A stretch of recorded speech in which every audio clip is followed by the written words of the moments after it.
my God. Oh, thank you.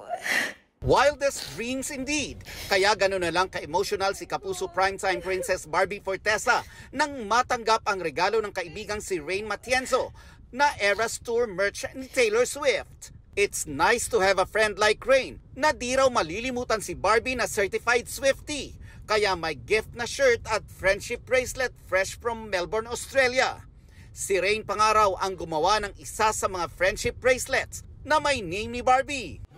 It was rare.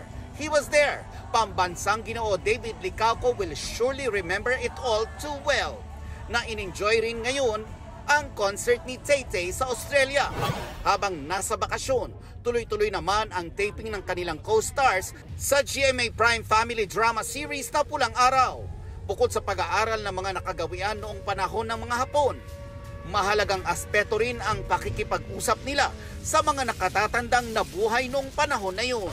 Nauna nang nagpunta sina Sanya Lopez at Ashley Ortega sa isang tahanan para sa mga comfort women.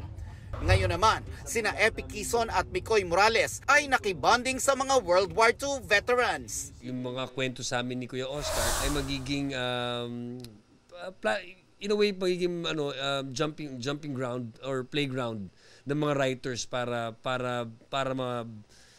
ma-capture namin talaga yung gusto namin, yung essence nung era na yun na gusto namin ikwento sa inyo. Para naman kay Micoy, isang malaking blessing ang makast sa serye. Medyo nakaka-intimidate pagpasok ng bahay.